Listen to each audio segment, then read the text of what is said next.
السلام علیکم دوستو، مجھے محمد عبید کہتے ہیں اور آپ میرا یوٹیوب چینل دیکھ رہے ہیں، انسپائرڈ عبید یوٹیوب چینل۔ ہر بچہ اپنی ماں کی محبت کو سمجھ نہیں پاتا، لیکن وقت گزرنے کے ساتھ ساتھ احساس ہوتا ہے ماں جیسی قربانی کوئی نہیں دے سکتا۔ ایک چھوٹے سے گاؤں میں ایک لڑکا رہتا تھا، اس کے والد بچپن میں ہی چلے گئے تھے۔ گھر کی ساری ذمہ داریاں اس کی ماں پر آ گئی تھی۔ ماں دن رات محنت کرتی، لوگوں کے گھر میں کام کرتی، صرف اس لیے کہ اس کا بیٹا پڑھ لکھ کر اچھا انسان بن جائے۔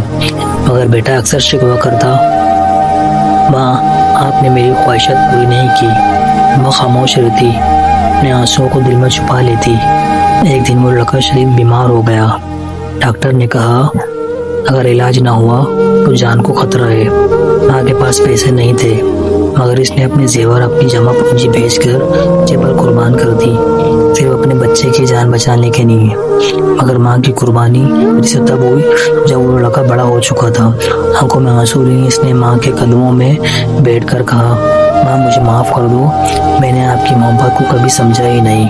یاد رکھو، ماں جیسی محبت کبھی نہ تھی اور نہ کبھی ہوگی۔ یہ تھی انسپائرڈ عبید کی پیشکش۔ اگر دل کو لگی ہو تو چینل کو سبسکرائب اور ویڈیو کو لائک کر دیں۔ بہت شکریہ۔